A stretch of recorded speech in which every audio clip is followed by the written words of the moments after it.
여러분은 기도라고 하면 어떤 생각이 떠오르십니까?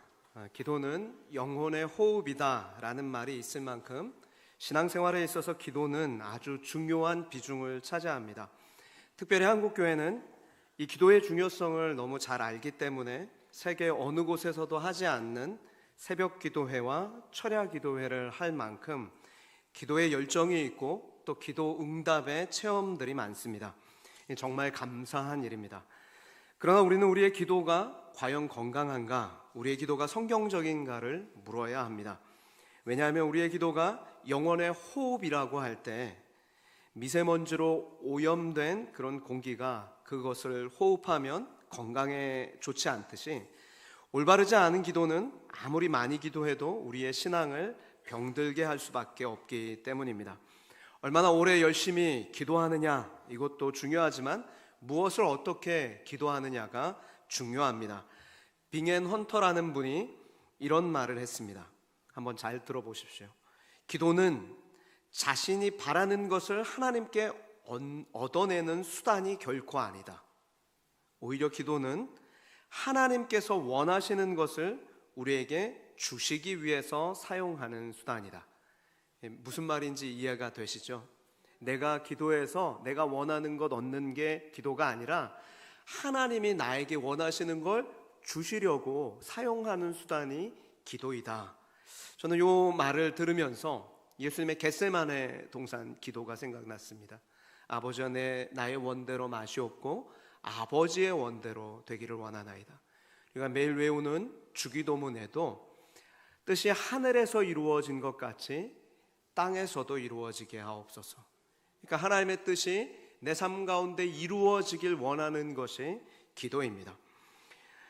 특별히 오늘 본문에는 성령이 역사하시는 기도, 모인 곳이 진동하는 기도가 담겨 있습니다. 본문을 읽다가 제 마음속에 한 가지 소원이 생겼는데, 주님 저를 포함해서 우리 성산의 모든 성도님들이 이 본문에 있는 기도를 배우면 좋겠습니다. 그래서 이 기도를 배움으로 우리의 남은 평생에 모여서 기도할 때마다 또 모인 곳이 진동하고 성령의 역사하심을 체험하는 그런 공동체가 되기를 소망합니다 라는 그 소원이 생겼어요.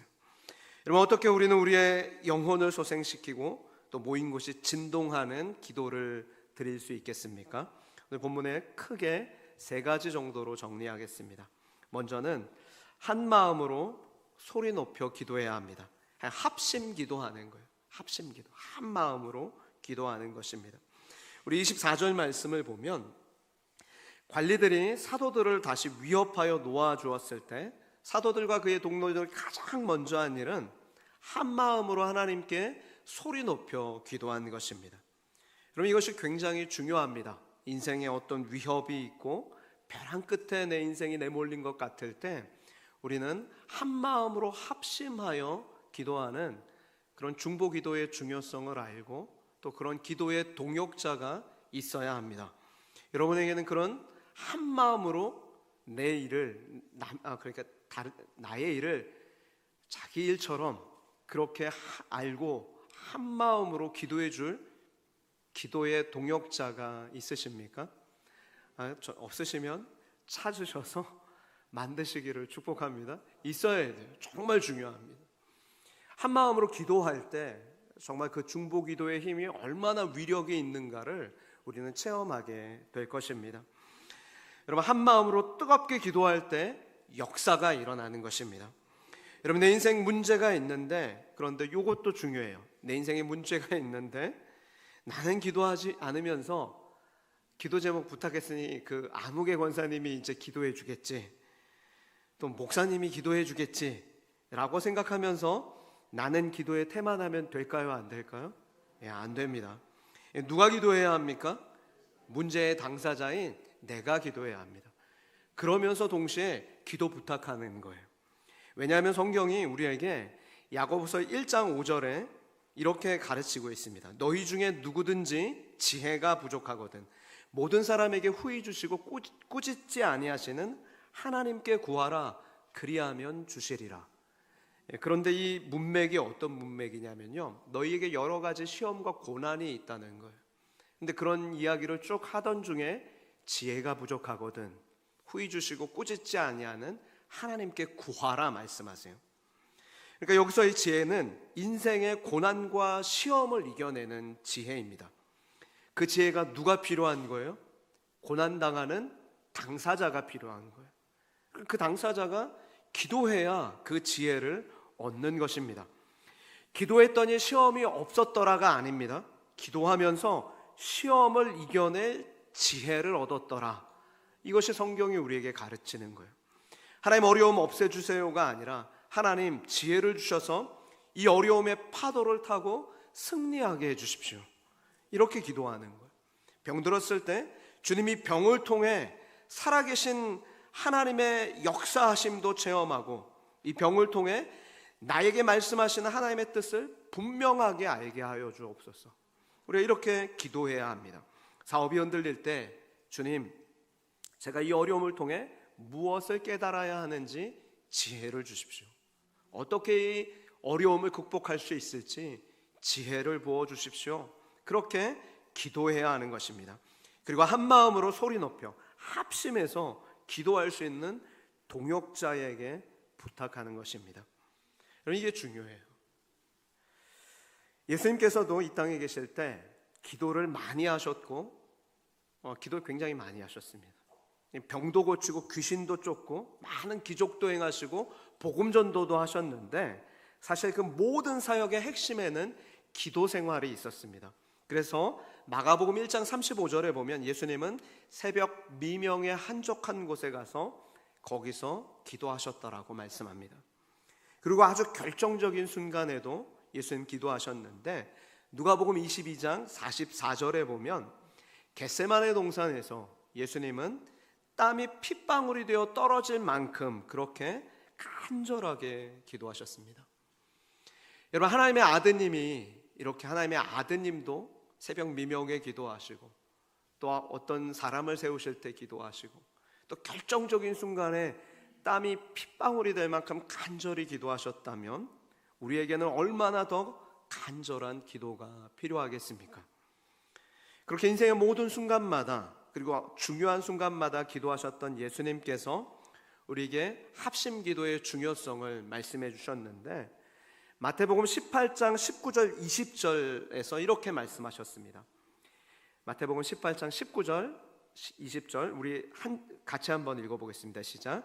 진실로 다시 너희에게 이르노니 너희 중에 두 사람이 땅에서 합심하여 무엇이든지 구하면 하늘에 계신 내 아버지께서 그들을 위하여 이루게 하시리라.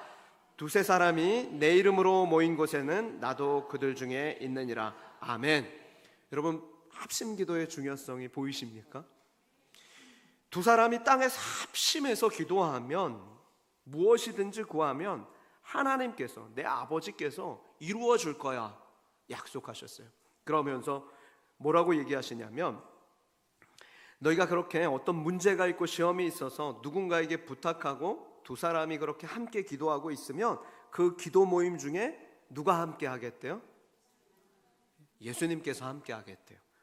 두세 사람이 내 이름으로 모인 그곳에 나도 그들 중에 있느니라. 예수님께서 그 기도 모임 가운데 함께 참여해서 기도해 주시겠다라는 의미입니다. 실제로 우리가 연약해서 우리가 무엇을 구해야 할지 모를 때 성경은 뭐라고 말씀합니까? 우리 안에 계신 성령님께서 로마서 8장 26절이죠. 말할 수 없는 탄식으로 우리를 위해서 친히 간구하신다. 예수님 역시 히브리서 7장 25절에 보면 하나님 보좌 우편에서 자기를 힘입어 하나님께 나오는 자를 위해 친히 간구해서 온전히 구원하실 수 있다라고 말씀합니다. 여러분, 그러므로 우리는 인생의 어려움을 만날 때 그렇게 합심하여 기도하셔야 돼요. 혼자 기도하지 마십시오. 물론 혼자 기도해도 응답해 주시지만 오늘 하나님께서 뭐라고 말씀하세요? 합심하여 기도하는 너희 중에 내가 함께 있겠다 말씀해 주셨어요. 우리 쉽게 얘기하잖아요. 삼겹살은 어떻게 된다고요? 쉽게 끊어지지 아니하느니라. 중보기도가 중요해요. 저는 여러분이 인생의 어려움에 있을 때 합심하여 하나님께 부르짖고 하나님의 지혜를 덧입는 여러분 되기를 축복합니다. 그렇게 합심하여 기도하다가 성령께서 뜨겁게 우리 가운데 역사하셔서 우리의 심령을 새롭게 해주시는 은혜를 체험하길 원합니다. 여러분, 하나님께서 그렇게 우리가 합심하여 기도하면 몰아치는 비바람 때문에, 여러분의 삶에 있는 그 고난 때문에 마치 언덕 위의 나무가 어떻게 되죠? 그 비바람으로 인해서 덧뿌리를 깊게 내리게 되는 것처럼 여러분의 신앙도 그 합심 기도를 통하여 더 깊은 자리로 내려가고, 또 성령의 역사는 여러분의 삶과 가정과 교회를 통해 더욱 힘차게 흘러나가도록 역사해 주실 줄 믿습니다. 여러분, 인생의 어려움에 있을 때 합심으로 한 마음으로 주님 앞에 기도하십시다. 두 번째는 기도의 대상이신 하나님을 바르게 알아야 합니다. 여러분, 기도는 다른 종교에도 있습니다. 불교에도 있고 사이비 종교에도 있고 미신에도 있습니다. 그들의 기도의 특징은 정성과 열심입니다. 물 한 그릇 떠놓고 100일이고 1000일이고 지성이면 감천이다 라는 심정으로 그렇게 기도하는 거예요. 그러나 그들은 대상이 누군지 몰라요. 막연하게 기도하죠. 그러고 잘못된 대상을 놓고 그 하나님의 영광을 금수와 버러지로 만들어 놓고 그 사람의 모양으로 만들어 놓은 헛된 우상 앞에 가서 그렇게 기도하는 거예요. 그러나 성경의 기도는 분명하게 말씀하시기를 우리의 기도를 받으시는 하나님께서 계신다. 예수님은 뭐라고 얘기하시냐면 너희의 정성과 열심의 근거가 아니라 하나님의 인격과 하나님의 약속이 우리의 기도의 기초다라고 말씀하는 거예요. 그래서 예수님은 우리에게 하늘에 계신 우리 아버지여 라고 기도하라고 말씀해 주셨습니다. 여러분, 우리의 기도의 대상은 예수 그리스도의 아버지 하나님이실 뿐만 아니라 그분이 바로 우리의 아버지 되시는 하나님이에요. 우리 아버지 하나님께 우리는 기도하는데 오늘 본문의 24절에서 26절 보니까 우리의 기도의 대상이신 아버지 하나님이 어떤 분이신가를 말씀해 주고 있어요. 먼저 우리의 기도의 대상은 대주제이신 하나님이십니다.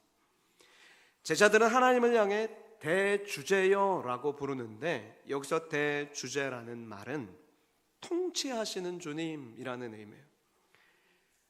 이 세상 모든 것을 다스리는 통치하시는 주님, 살아 역사하시는 주님, 우주 만물의 주권자이신 하나님이라는 의미입니다. 제자들은 베드로와 요한이 안진뱅이를 일으키고 복음을 전하다가 감옥에 갇혔다는 소식을 들었어요.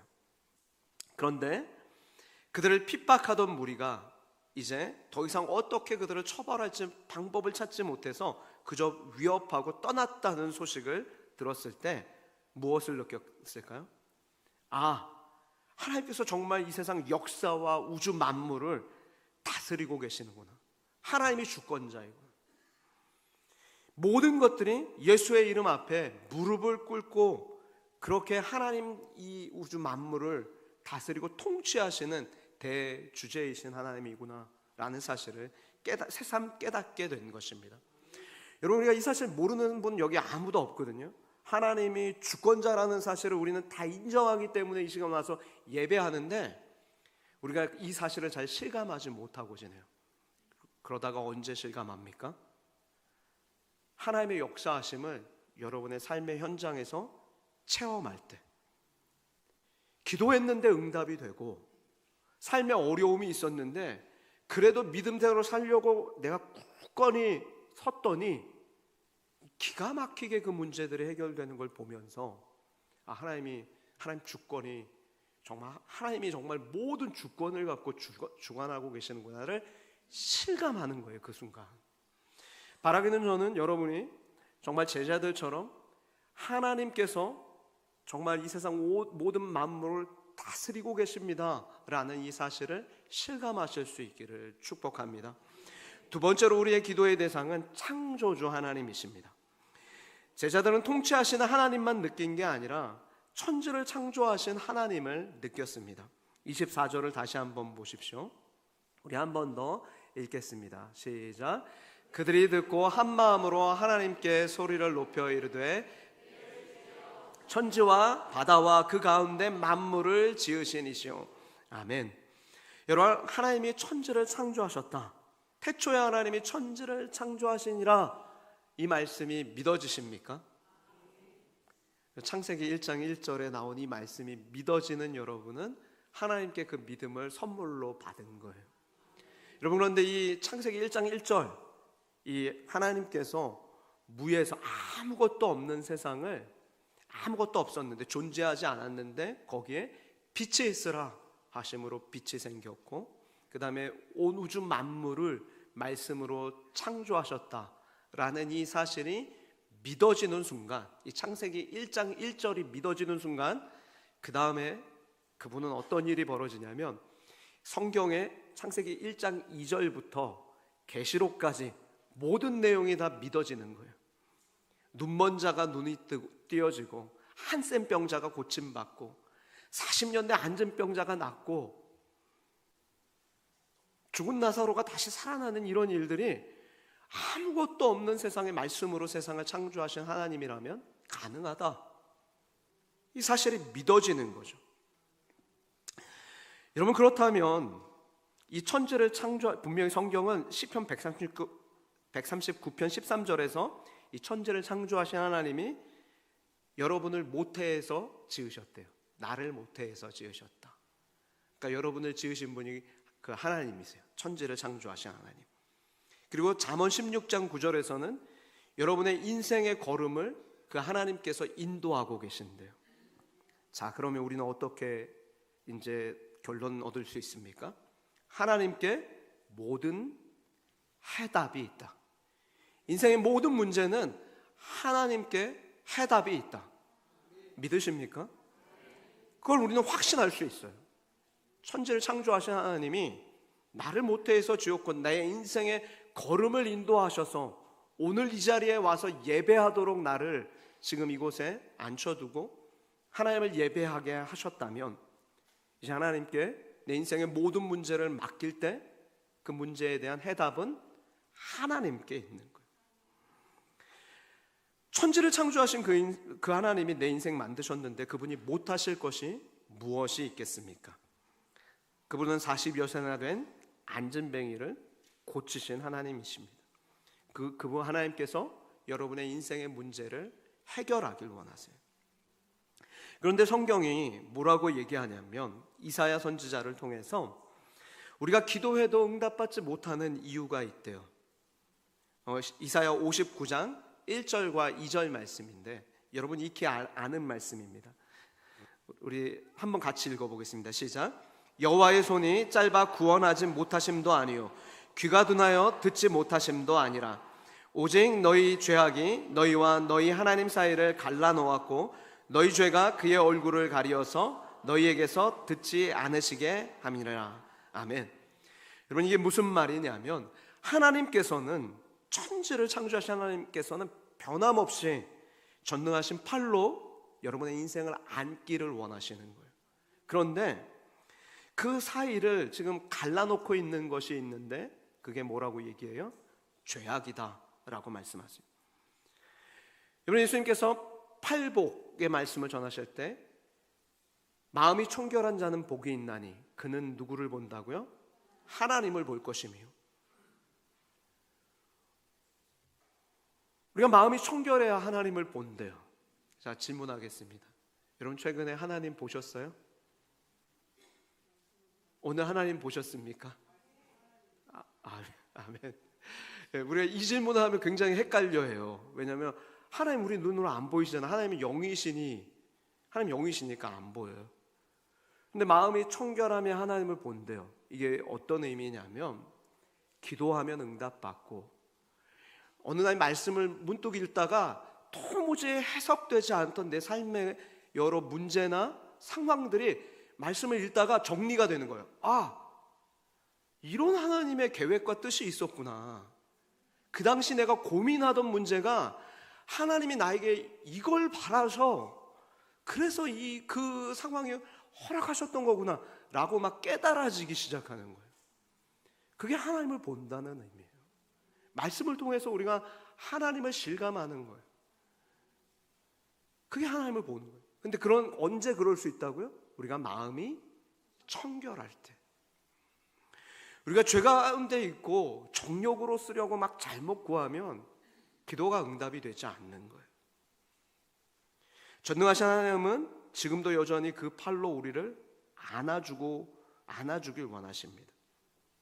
그러므로 우리는 왜 나의 기도를 하나님이 들어주시지 않는가 이렇게 불평하기 전에 오히려 하나님과 나 사이를 가로막고 있는 죄가 무엇인가, 우리가 그것을 살피고 그 죄악의 장막부터 걷어내는 일을 해야 하는 것입니다. 주님, 나를 불쌍히 여기시고 주님, 내 죄를 용서하여 주옵소서. 여러분, 이런 진실한 마음으로 기도할 때 하나님의 자비가 단비처럼 우리의 삶 가운데 쏟아지게 되는 것입니다. 왜냐하면 하나님은 우리에게 이렇게 약속하셨어요. 이사야 65장 24절 말씀입니다. 우리 같이 한번 읽어보겠습니다. 이사야 65장 24절 시작.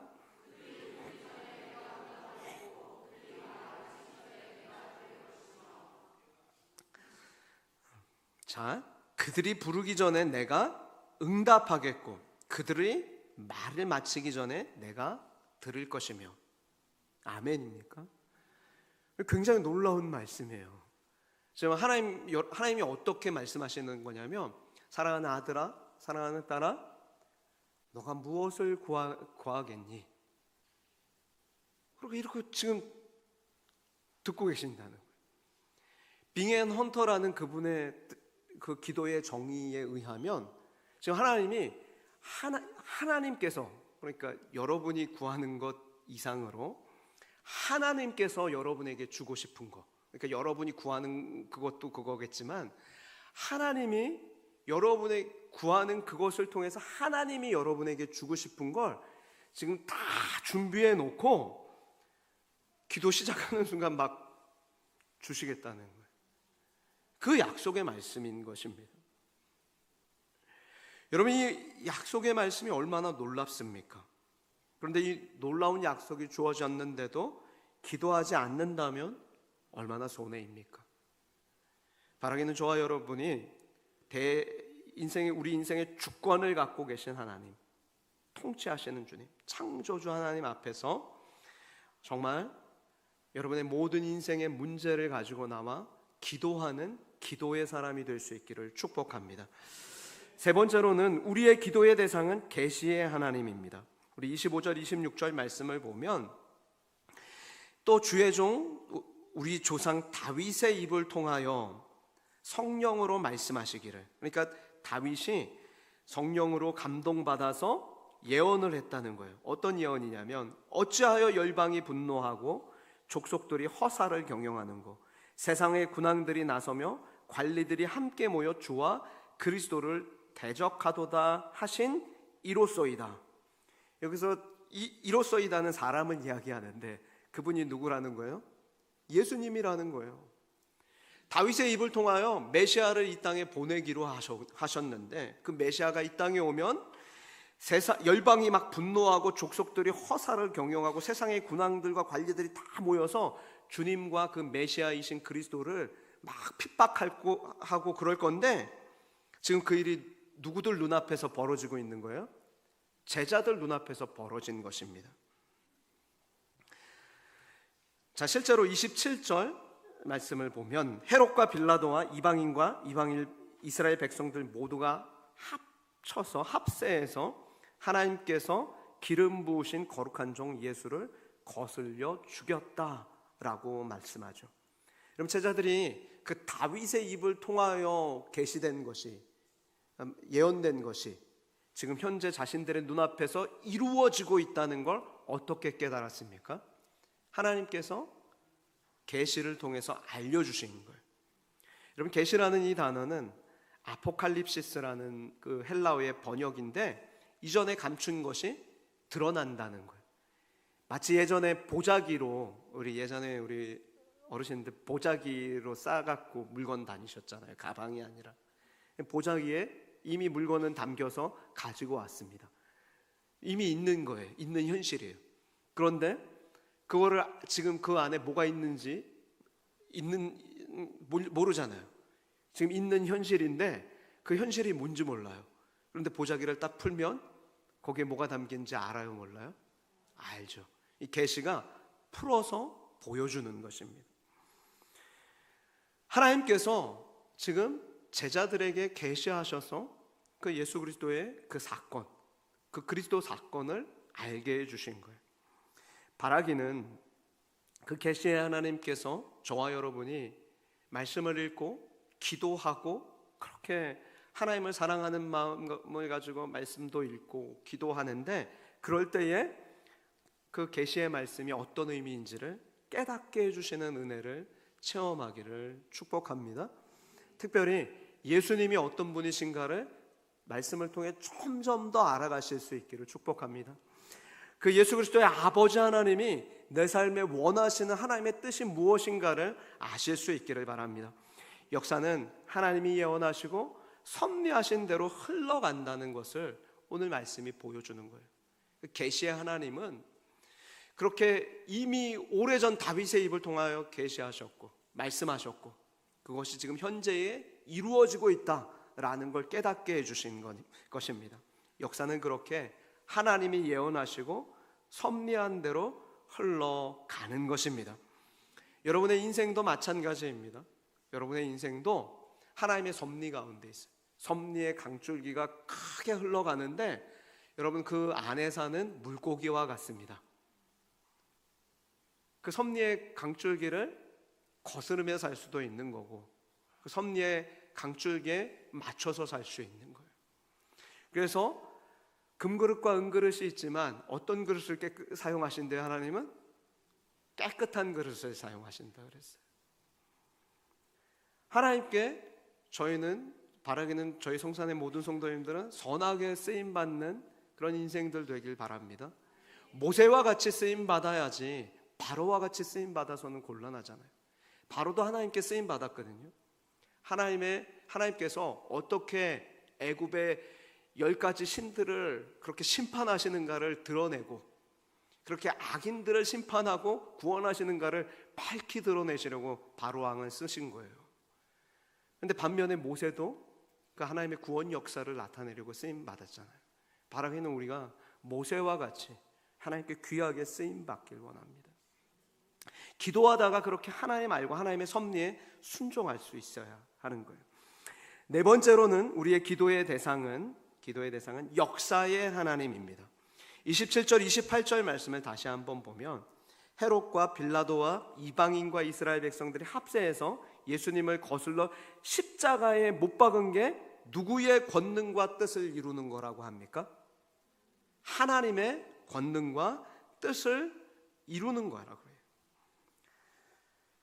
이미 하나님이 예정하신 그것을 행하려고 지금 그 관리들도 헤롯 왕도 빌라도도 다 모여가지고 그 일을 행하였다라고 말씀합니다. 다시 한번 말하지만 역사는 누구 뜻대로 흘러갑니까? 하나님의 뜻대로. 그래서 어떤 성경학자는 이렇게 말하는 거예요. 역사는, 히스토리는 그분의 이야기, 곧 his story다. 역사는 하나님의 이야기입니다. 예수 그리스도의 이야기입니다. 이 역사의 끝은 언제 와요? 예수 그리스도께서 재림하시는 그 순간에 오는 것입니다. 여러분, 처음 시작하신 하나님께서 역사의 끝을 이루어 가신다면, 그것을 여러분이 믿는다면, 하나님이 인생의 주인이시고 하나님이 역사의 주인이심을 여러분이 믿는다면, 그러면 여러분 더 이상 미래에 대해 염려하거나 걱정할 필요가 있습니까? 없습니까? 없습니다. 하나님이 역사를 이끌어 가실 거고 여러분의 인생을 이끌어 가신다면 여러분이 이제 해야 할 일은 걱정할 것이 아니라 인생의 주인이신 하나님께 여러분의 인생을 맡기며 살면 되는 거예요. 나는 A라는 길을 계획했지만 그 걸음을 인도하시는 분 하나님이라고 그러셨으니 주님, 제가 그 걸음에 순종하며 살겠습니다. 인생이 내 계획대로 흘러가지 않아도 나는 하나님의 선하심을 믿습니다 라고 살기 때문에 미래에 대해 염려하고 걱정하지 않는 거예요. 우리의 기도의 대상은 살아계신 하나님은 역사의 하나님, 여러분의 인생의 주관자이신 하나님이십니다. 자, 이제 우리는 기도할 때 그런 하나님을 분명하게 인식하고 올바른 내용으로 기도해야 합니다. 이 세 번째죠. 29절에서 30절 말씀을 보면 그들의 기도에 대한 내용이 나오는데 29절을 일단은 두 개로 나누어 봤어요. 그리고 30절을 하나로 표현했는데 우리 같이 한번 29절 앞부분만 같이 한번 더 읽어보겠습니다. 시작. 주여 이제도 그들의 위협함을 굽어 보시옵소서. 지금 제자들이 현실 그대로의 어려움과 상황을 하나님께 아뢰고 있습니다. 그들에게 지금 무서운 위협과 박해가 있었잖아요. 무서운 위협과 박해가 그들에게 있었습니다. 그런데 그들은 지금 뭐라고 이렇게 기도하지 않았습니다. 주님, 나를 박해하는 그들에게 날벼락을 내려주십시오. 끝장내 주십시오. 그렇게 기도하지 않았어요. 다만 그들은 주님, 우리의 처지를 살펴주십시오. 그들의 위협함을 보시고 그들의 위협함이 하나님의 뜻을 방해하지 않도록 보살펴 주십시오. 이런 내용이에요. 그러니까 현실 그대로의 어려움을 하나님께 아뢰는 거예요. 여러분, 육체의 질병이 있을 때 하나님, 내가 어떻게 아픕니다. 주님, 의사는 어떻다고 말합니다. 그러나 이 모든 것의 주권은 하나님께 있습니다. 주님, 이것으로 내가 낙심하지 않게 하시고 이 일을 통해서 주님의 일하심을 보게 하옵소서. 그렇게 기도할 수 있어야 하는 것입니다. 여러분, 내가 결정 내려놓고 기도하는 게 아니라 주님께 맡기는 기도를 하는 거예요. 굽어보십시오라는 건 주님께 맡기는 거예요. 또한 그들은 이렇게 기도했습니다. 우리 또 종들로 우리 같이 한번 읽겠습니다. 시작. 또 종들로 하여금 담대히 하나님의 말씀을 전하게 하여 주시오며. 여러분, 제자들은 고난과 위협을 피하게 해달라고 기도하지 않고 그런 위협이 있었지만 그 속에서도 포기하거나 변명하지 않고 그리스도의 복음을 담대히 전할 능력을 달라고 기도하는 것입니다. 여러분, 세상과 타협하지 않는 전도자가 되게 하소서. 여러분, 세상과 타협하지 않는 그리스도인이 되기를 축복합니다. 세상과 타협하지 않을 때 여러분이 구별된 삶을 살게 돼요. 그렇게 구별된 삶을 살게 될 때 사람들은 여러분의 다른 모습을 통해 예수 그리스도를 보게 되는 것입니다. 여러분의 인생이 전도지가 되는 거예요. 그리스도의 향기가 되는 거예요. 세상과 타협하지 않는 전도자가 될 수 있기를 축복합니다. 자, 세 번째로 그들은 이렇게 30절을 해서 기도합니다. 우리 30절 손을 내밀어부터 함께 읽겠습니다. 시작. 손을 내밀어 병을 낫게 하시옵고 표적과 기사가 거룩한 종 예수의 이름으로 이루어지게 하옵소서. 아멘. 이런 무슨 말입니까? 복음을 전할 때 계속 복음의 능력이 나타나도록 기도한 거예요. 무엇보다 거룩한 종 예수 그리스도의 이름으로 병이 낫고 표적과 기사가 일어나 능력 있는 삶을 살도록 기도한 것입니다. 여러분, 우리 자신은 얼마나 초라하고 능력이 없는 존재입니까? 어떨 때는 나 자신조차도 추스를 힘이 없어서 그냥 좀 쉬게 놔둬 라고 이야기할 때가 있지 않습니까?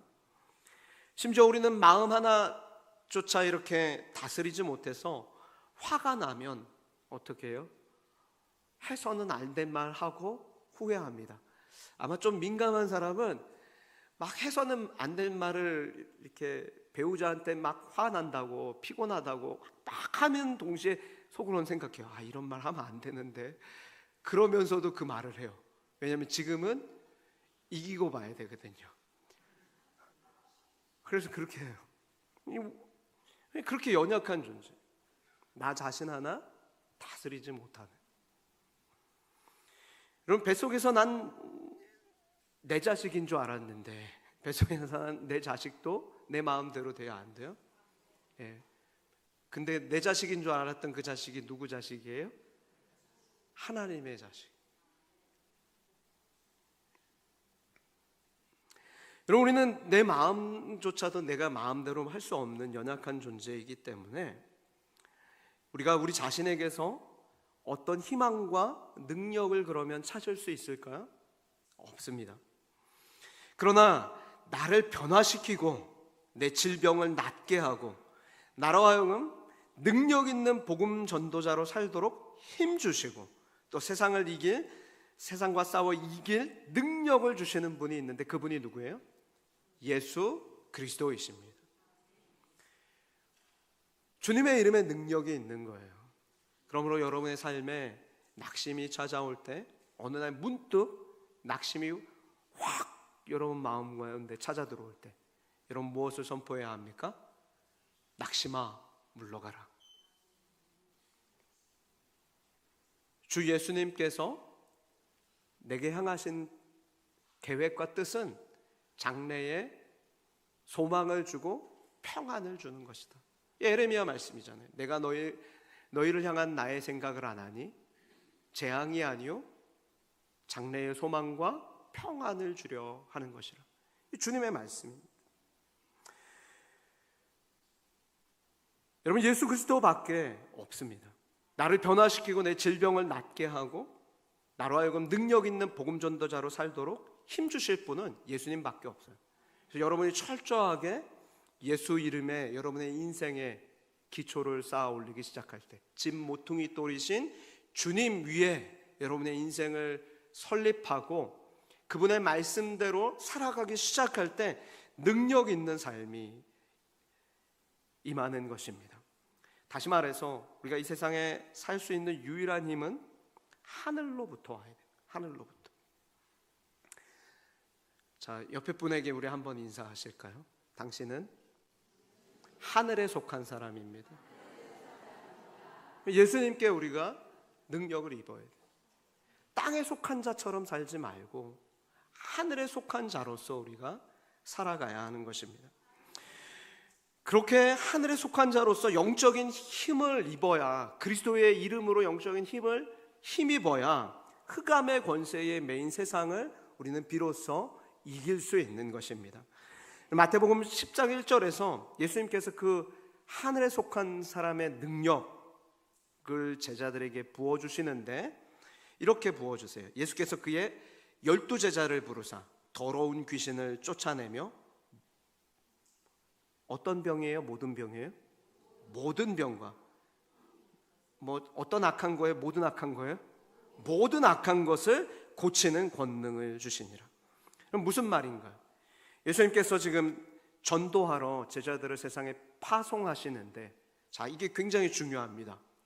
여러분이 하늘에 속한 자로서 어떤 영적인 능력을 체험하면서 살길 원한다면 무슨 현장이 회복돼야 되는 거예요? 전도의 현장이 회복돼야 되는 거예요. 자, 전도하러 파송할 때 예수님이 능력을 주세요. 그리고 이렇게 말씀하셨죠. 오직 성령이 너희에게 임하시면 권능을 받고 증인된 삶을 살라 그러시잖아요. 그러니까 여러분이 능력 있는 그리스도인이 되기 위한다면 병든 닭같이 맨날 이렇게 조는 그런 그리스도인 말고 능력 있는 생기 있는 그런 그리스도인으로 살아나기를 원하신다면 전도 현장을 회복하셔야 되는데 전도 현장에 가실 때 예수님이 뭘 주셨다 그래요? 요즘에 물질이 있어야 돈 전하지 복음 전하지 차라도 한번 사주고 밥이라도 한번 먹여가면서 전도하려면 돈이 필요하지. 그러니까 1인당 10,000원이야 10사람한테 전도한다고 10만 원. 예수님 그렇게 보내셨어요? 아니요. 어떤 분은 이렇게 얘기해요. 지식이 필요하대요. 내가 성경 지식이 없어서 전도 못한대요. 맞아요? 틀려요? 아니요. 권능을 받지 못해서 복음을 못 전하는 거예요. 여러분이 기도 응답의 체험이 없기 때문에 복음을 못 전하는 거예요. 여러분이 기도하다가 대주제이신 하나님, 그들을 가두었던 자리에서 해방시키시는 하나님, 역사의 주관자가 되셔서 내 삶의 문제조차도 해결하시는 하나님, 그 하나님을 만났어요. 그런데 어떻게 복음을 안 전할 수 있어요? 가다가 이웃집 아주머니가 예전에 내가 아팠던 그런 병과 똑같이 아파요. 뭐라고 얘기하겠어요? 아줌마 걱정하지 마. 내가 기도할게. 하나님께서 치유해 주실 거야. 그럼 확신이 있지 않겠어요? 주님이 지금 12제자를 파송하시며 주신 것은 권능입니다. 귀신을 쫓아내고, 그러니까 영적인 문제를 해결하고, 그 집안의 흑암의 권세를 꺾어버리고, 모든 병을 고치고, 모든 약한 것을 고치는 능력을 주시는 것입니다. 그리고 그 주님의 능력으로 세상을 변화시켜라. 하나님 나라가 그 가정에도 임하게 하라. 그것을 원해서 우리를 파송하신 것입니다. 그러므로 저는 여러분이 정말 누구를 만나든지 복음을 전하기를 원해요. 아직 그 권능을 체험하지 못하셨어도 나가시길 바랍니다. 그래서 그분을 위해서 나는 주님 아직 체험 못했는데 오늘 말씀 보니까 그렇다고 그러시는데 그러면 제가 이 말씀 붙잡고 담대히 선포하고 한번 전해보겠습니다. 자녀 때문에 고민해도 걱정하지 마. 내가 기도할게. 우리 하나님은 기도하면 들어주신다고 그런 분이에요. 얘기하고서 기도하는 거예요. 그 다음부터 기도하는 거예요. 혼자 기도하지 마시고 기도의 동역자에게 부탁하시는 거예요. 합심하는 거예요. 그래서 기도하다 보면 하나님께서 모인 곳이 진동하고 성령의 역사가 나타나는 응답을 주시는 것입니다. 여러분 31절 말씀 보세요. 합심하여 그렇게 기도한 이들에게 하나님이 응답의 축복을 주시는데 같이 한번 읽겠습니다. 시작. 빌기를 다음에 모인 곳이 진동하더니 무리가 다 성령이 충만하여 담대히 하나님의 말씀을 전하니라. 아멘. 지금 위협하는 상황이 있다고 그들이 주눅들어요? 아니면 주눅들지 않고 더 담대히 전해요? 더 담대히 전해요. 왜냐하면 권능을 받았고 성령으로 충만함을 받았기 때문입니다. 그런데 제가 이 31절 말씀을 읽으면서 기도를 마치니 모인 곳이 진동했다라는 이 말을 읽으면서 여러분 이게 집이 진짜 흔들렸을까요? 안 흔들렸을까요? 저는 진짜 집이 흔들렸다고 믿어요. 지진이 일어난 것처럼 집이 막 우르르르르 떨렸을 거예요. 집만 떨린 게 아니라 모여 기도하는 사람들의 마음이 흔들리기 시작한 거예요. 왜냐하면 이 세상의 주인은, 너의 인생의 주인은 너가 아니고 내가 너의 인생의 주인이란다. 내가 너의 인생의 주인일 뿐만 아니라 이 역사의 주인이란다 하시는 주님의 음성을 그들이 들었기 때문입니다. 그 하나님께서 내가 너를 붙잡아 주겠다. 내가 너의 인생의 반석이 되어 주겠다. 너의 인생은 집 모퉁이 돌인 예수 그리스도의 위에 건축하면 그러면 안전할 것이다. 그렇게 말씀해 주시는 그 주님의 음성으로 인해서 그들이 진동하게 되는 것입니다. 그리고 제자들은 다 성령이 충만해서 이제 담대한 증인으로 살게 되었습니다. 합심으로, 한 마음으로 합심하여 주님께 기도할 때 이 모든 일이 일어났다고 성경은 말씀합니다. 오늘 이 은혜를 사모하여 한 마음으로 합심하여 하나님께 기도하기를 소망할 수 있는 여러분 되기를 축복합니다. 그러려면 금요 기도에 오셔야 돼요. 합심하여 기도하는 그 자리에 오셔야 돼요. 그리고 그러려면 또 그 금요 기도에 못 오시겠으면 수요 기도 예배 오셔야 돼요. 합심하여 기도하죠. 기도 제목 같이 내놓고. 그러려면 또 어디 오시냐 되면 오후 예배 오시면 돼요. 우리가 같이 기도 제목 내놓고 합심하여 기도하니까. 그렇게 기도하다가 정말 동일한 역사를, 지금 이 사도행전에 기록된 그 역사를 동일하게 일으키시는 하나님을 만나게 될 줄 믿습니다. 지금까지 기도의 호흡이 좋지 않아서 영적으로 무력한 삶을 살았다면 오늘 우리에게 주신 말씀을 붙잡고 주님 우리로 담대하게 하시고 합심하여 기도하게 하시고 정말로 역사의 주관자이신 주님 붙잡고 복음을 부끄러워하지 않고 담대하게 전하는, 오직 주님만 의지하는 저희들 되게 하옵소서. 그렇게 기도할 수 있기를 주님의 이름으로 축복합니다. 기도하겠습니다. 살아계신 하나님 아버지, 오늘 우리에게 기도하게 하신 주님을 찬양합니다. 우리 교회가 모인 곳이 정말 모일 때마다 합심하여 기도하게 하시고, 두세 사람이 모인 그곳에 나도 함께 있겠다 하신 그 주님의 친히 간구하심을 듣게 하시고, 성령의 역사가 그렇게 가득한 교회가 될 수 있도록 인도해 주시니 감사합니다. 주님, 그러기 위해서 날마다 한 마음으로 더 힘써 기도하는 저희들 되게 인도하여 주옵소서. 주님, 역사의 주관자이신 주님을 의지하며 한 주간도 살아가도록 성령님 인도하여 주시고, 담대한 증인으로 살도록 충만하게 채워 주옵소서. 예수님의 이름으로 기도합니다. 아멘.